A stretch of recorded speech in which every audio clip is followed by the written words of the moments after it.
Então, amigos, no vídeo de hoje nós vamos prosseguir a análise do livro Anotações de Teoria Geral do Processo, pelo tópico que está na tela aí para os senhores, prazos processuais.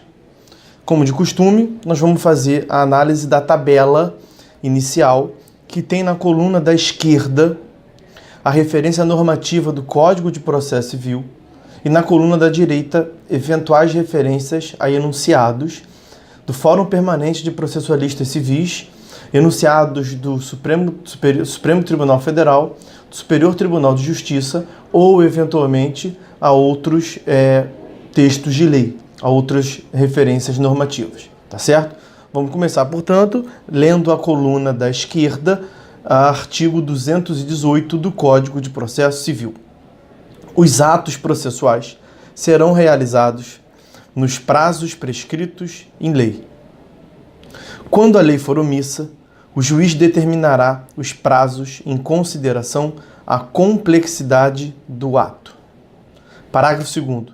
Quando a lei ou o juiz não determinar prazo, as intimações somente obrigarão a comparecimento após decorridos 48 horas.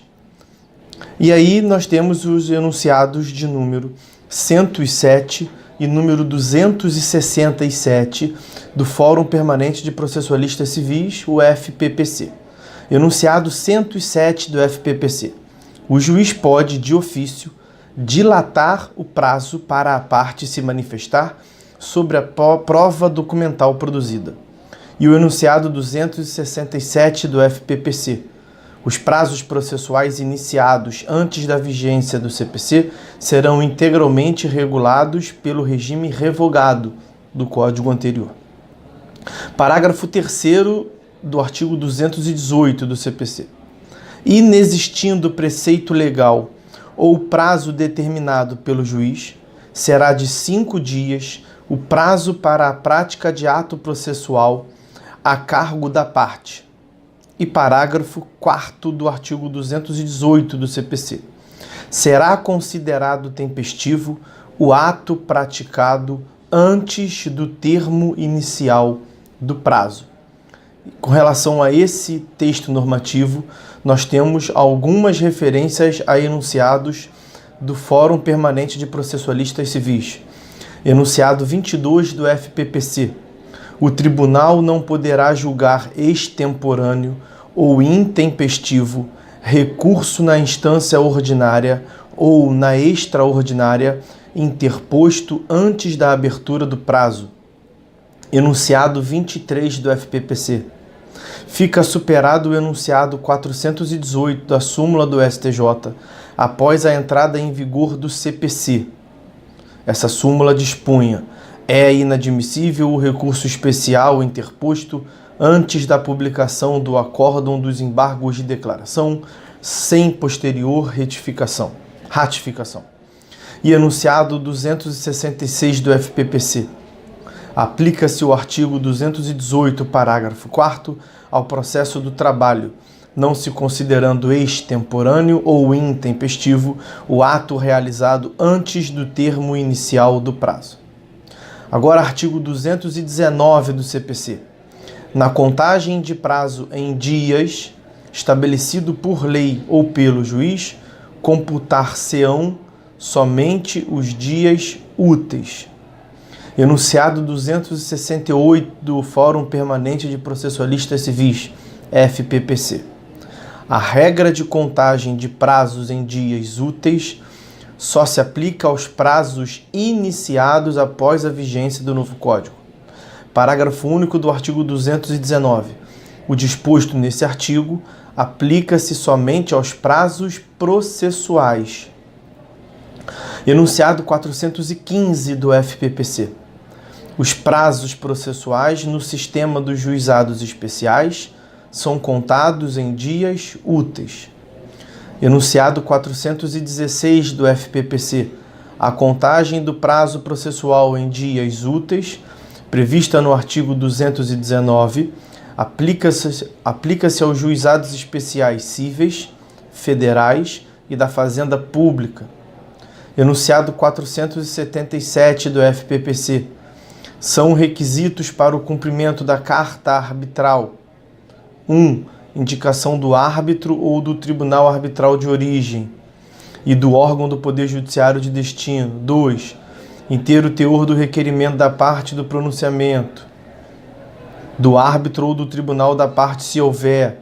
3. Especificação do ato processual que deverá ser praticado pelo juízo de destino. 4. Encerramento com a assinatura do árbitro ou do presidente do tribunal arbitral, conforme o caso. É evidente que tem um erro. Esse enunciado 477 não tem nada a ver com o 219, parágrafo único, razão pela qual peço vênia aos senhores. Artigo 220 do CPC. Suspende-se o curso do prazo processual nos dias compreendidos entre 20 de dezembro e 20 de janeiro, inclusive. Enunciado 269 do FPPC. A suspensão de prazos de 20 de dezembro a 20 de janeiro é aplicável aos juizados especiais. Parágrafo 1º do artigo 220. Ressalvadas as férias individuais e os feriados incluídos por lei, os juízes, os membros do Ministério Público, da Defensoria Pública e da Advocacia Pública e os auxiliares da Justiça exercerão suas atribuições durante o período previsto no caput. Parágrafo 2º do artigo 220. Durante a suspensão do prazo, não se realizarão audiências nem sessões de julgamento. E aí tem a referência normativa ao artigo 62, inciso 1º, artigo 62 da Lei 5.010 de 66. Vejam lá. Artigo 221 do Código de Processo Civil. Suspende-se o curso do prazo por obstáculo criado em detrimento da parte ou ocorrendo qualquer das hipóteses do artigo 313, devendo o prazo ser restituído por tempo igual ao que faltava para sua complementação. Parágrafo único. Suspendem-se os prazos durante a execução de programa instituído pelo Poder Judiciário para promover a autocomposição, incumbindo aos tribunais especificar com antecedência a duração dos trabalhos. Artigo 222. Na comarca, seção ou subseção judiciária, onde for difícil o transporte, o juiz poderá prorrogar os prazos por até 2 meses. Parágrafo 1º do artigo 222. Ao juiz é vedado reduzir prazos peremptórios sem anuência das partes. Parágrafo 2º do artigo 222. Havendo calamidade pública, o limite previsto no caput para a prorrogação de prazos poderá ser excedido. Artigo 223 do Código de Processo Civil. Decorrido o prazo, extingue-se o direito de praticar ou de emendar o ato processual, independentemente de declaração judicial, ficando assegurado, porém, a parte provar que não o realizou por justa causa. Parágrafo 1º. Considera-se justa causa o evento alheio à vontade da parte e que a impediu de praticar o ato por si ou por mandatário. Parágrafo 2º do artigo 223. Verificada a justa causa, o juiz permitirá à parte a prática do ato no prazo que lhe assinar. Artigo 224 do CPC. Salvo disposição em contrário, os prazos serão contados excluindo o dia do começo e incluindo o dia do vencimento. Parágrafo 1º. Os dias do começo e do vencimento do prazo serão protraídos para o primeiro dia útil seguinte, se coincidirem com o dia em que o expediente forense for encerrado, antes ou iniciado depois da hora normal, ou houver indisponibilidade da comunicação eletrônica. Enunciado 270 do FPPC. Aplica-se ao processo do trabalho o parágrafo 1º do artigo 224 do CPC. Parágrafo 2º do artigo 224 do CPC. Considera-se como data de publicação o primeiro dia útil seguinte ao da disponibilização da informação no Diário da Justiça eletrônico. Parágrafo 3º. A contagem do prazo terá início no primeiro dia útil que seguir ao da publicação. Enunciado 310 da súmula do STF. Quando a intimação tiver lugar na sexta-feira, ou a publicação com efeito de intimação for feita nesse dia, o prazo judicial terá início na segunda-feira imediata, salvo se não houver expediente, caso em que começará no primeiro dia útil que se seguir. Artigo 32 do Código Civil. Vejam lá a referência normativa. Artigo 225 do Código de Processo Civil. A parte poderá renunciar ao prazo estabelecido exclusivamente em seu favor, desde que o faça de maneira expressa. Artigo 226. O juiz proferirá, inciso 1º, os despachos no prazo de 5 dias. Inciso 2º, as decisões interlocutórias no prazo de 10 dias.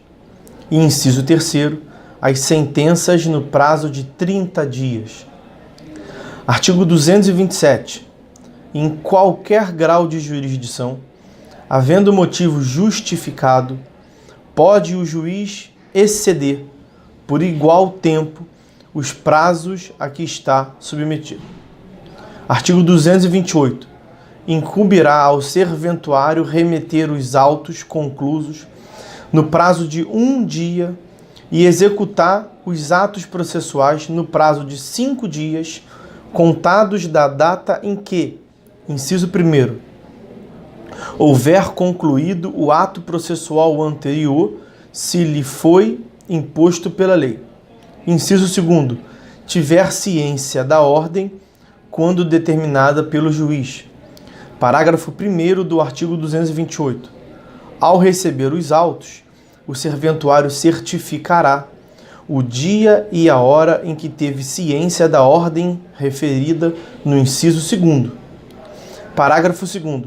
Nos processos em autos eletrônicos, a juntada de petições ou de manifestações em geral ocorrerá de forma automática, independentemente de ato de serventuário da Justiça. Artigo 229.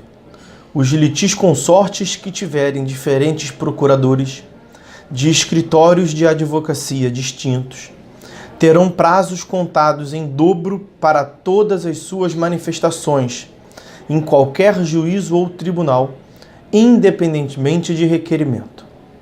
Parágrafo 1º do artigo 229. Cessa a contagem do prazo em dobro se, havendo apenas 2 réus, é oferecida defesa por apenas um deles. Enunciado 275 do FPPC. Nos processos que tramitam eletronicamente, a regra do artigo 229, parágrafo 2º, não se aplica aos prazos já iniciados no regime anterior. Parágrafo 2º do artigo 229. Não se aplica o disposto no caput aos processos em autos eletrônicos. Artigo 230. O prazo para a parte, o procurador, a advocacia pública, a defensoria pública e o Ministério Público será contado da citação, da intimação ou da notificação. Artigo 231. Salvo disposição em sentido diverso, considera-se dia do começo do prazo. Aí nós veremos as hipóteses nos incisos que seguem. Antes disso, vamos ler o enunciado 271 do FPPC. Quando for deferida tutela provisória a ser cumprida diretamente pela parte, o prazo recursal conta a partir da juntada do mandado de intimação, do aviso de recebimento ou da carta precatória. O prazo para o cumprimento da decisão inicia-se a partir da intimação da parte. Uma coisa é o cumprimento da decisão pela parte, a outra coisa é a prática do ato processual pelo advogado. Então vamos voltar ao artigo 231. Salvo disposição em sentido diverso, considera-se dia do começo do prazo, inciso 1º, a data adjuntada aos autos do aviso de recebimento, quando a citação ou a intimação for pelo correio. Inciso 2º, a data adjuntada aos autos do mandado cumprido, quando a citação ou a intimação for por oficial de justiça. Inciso 3º, a data de ocorrência da citação ou da intimação, quando ela se der por ato do escrivão ou do chefe de secretaria. Inciso 4º, o dia útil seguinte ao fim da dilação assinada pelo juiz, quando a citação ou a intimação for por edital. Inciso 5º, o dia útil seguinte à consulta ao teor da citação ou da intimação, ou ao término do prazo para que a consulta se dê, quando a citação ou a intimação for eletrônica. Inciso 6º, a data adjuntada do comunicado de que trata o artigo 232, ou, não havendo esse, a data adjuntada da carta aos autos de origem devidamente cumprida, quando a citação ou a intimação se realizar em cumprimento de carta. Inciso 7º, a data de publicação, quando a intimação se der pelo Diário da Justiça impresso ou eletrônico. Inciso 8º, o dia da carga, quando a intimação se der por meio da retirada dos autos, em carga do cartório ou da secretaria. Parágrafo 1º. Quando houver mais de um réu, o dia do começo do prazo para contestar corresponderá à última das datas a que se referem os incisos 1º a 6º do caput. Parágrafo 2º. Havendo mais de um intimado, o prazo para cada um é contado individualmente. Enunciado 272 do FPPC. Não se aplica o parágrafo 2º do artigo 231 ao prazo para contestar, em vista da previsão do parágrafo 1º do mesmo artigo. Parágrafo 3º do artigo 231. Quando o ato tiver de ser praticado diretamente pela parte ou por quem, de qualquer forma, participe do processo, sem a intermediação de representante judicial, o dia do começo do prazo para cumprimento da determinação judicial corresponderá à data em que se der a comunicação. Parágrafo 4º do artigo 231. Aplica-se o disposto no inciso 2º do caput à citação com hora certa. Artigo 232. Nos atos de comunicação por carta precatória, rogatória ou de ordem, a realização da citação ou da intimação será imediatamente informada por meio eletrônico pelo juiz deprecado ao juiz deprecante. Seção 2ª. Da verificação dos prazos e das penalidades. Artigo 233. Incumbe ao juiz verificar se o serventuário excedeu, sem motivo legítimo, os prazos estabelecidos em lei. Parágrafo 1º. Constatada a falta, o juiz ordenará a instauração de processo administrativo na forma da lei. Parágrafo 2º. Qualquer das partes, o Ministério Público ou a Defensoria Pública, poderá representar ao juiz contra o serventuário que injustificadamente exceder os prazos previstos em lei.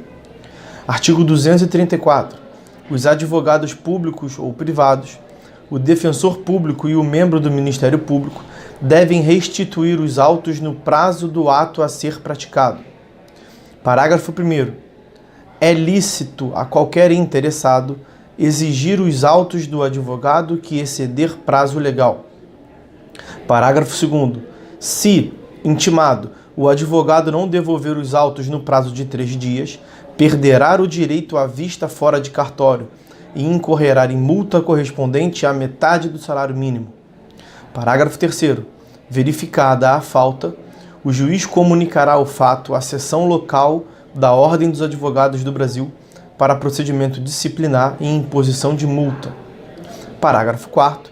Se a situação envolver membro do Ministério Público, da Defensoria Pública ou da Advocacia Pública, a multa, se for o caso, será aplicada ao agente público responsável pelo ato.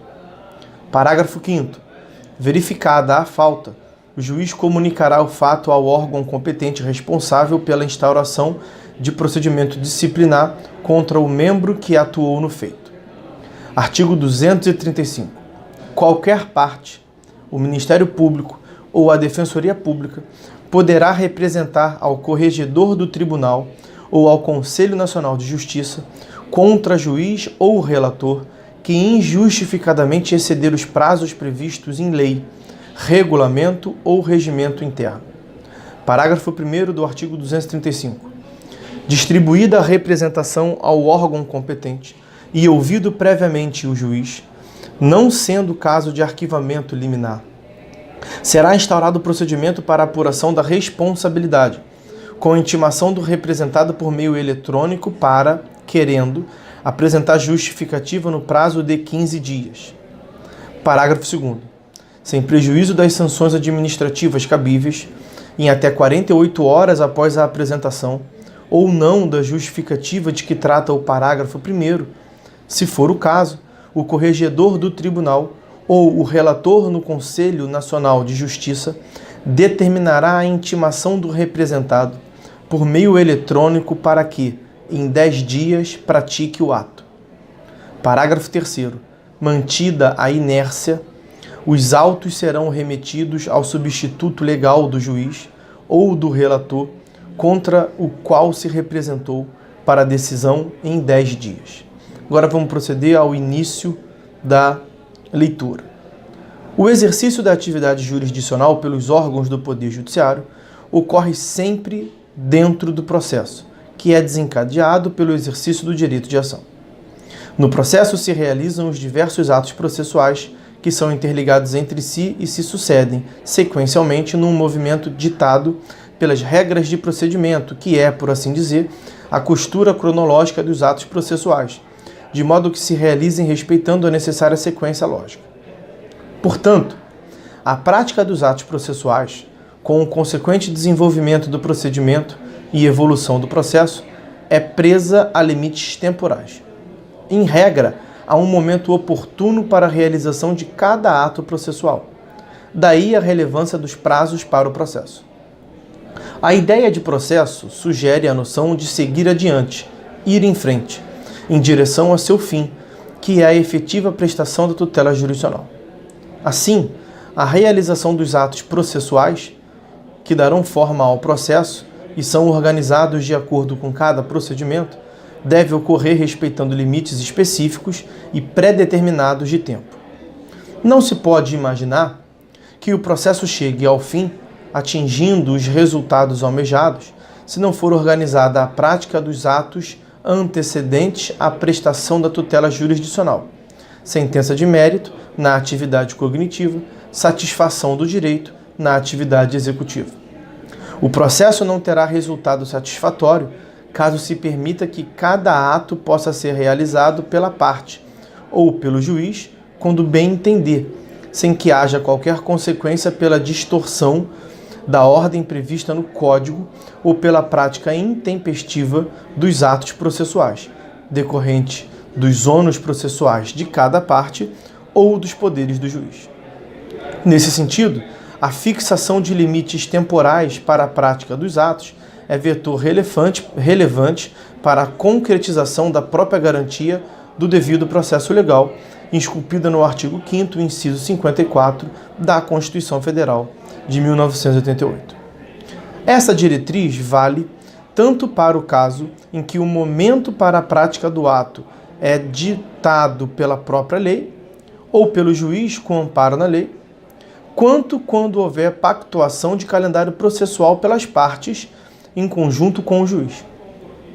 Mesmo quando há calendarização, os prazos somente podem ser modificados em situações excepcionais e devidamente justificadas, como se vê do artigo 191.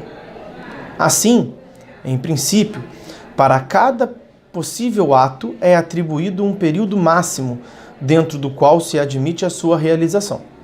Não sendo realizado o ato dentro desse período, o sujeito a quem era facultada ou competia a sua prática pode sujeitar-se a determinadas consequências processuais negativas.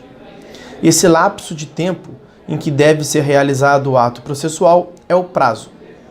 Ele tem um termo inicial, isto é, um momento de início da sua contagem, dies a quo, e um termo final, ou seja, um momento em que se encerra, dies ad quem, sujeitando o titular do ônus ou do dever à respectiva consequência.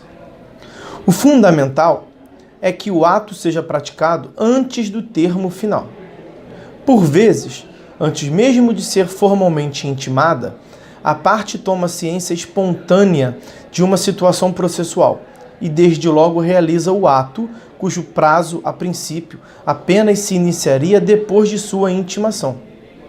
Não há, nesse caso, nenhuma extemporaneidade, nenhuma intempestividade. A parte apenas foi zelosa e sua conduta até servirá para que o processo tramite mais celeremente.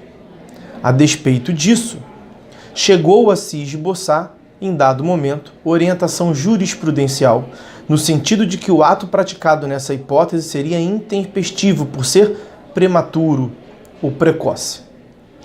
Tal concepção era errada, tanto que foi majoritariamente descartada pelos próprios tribunais.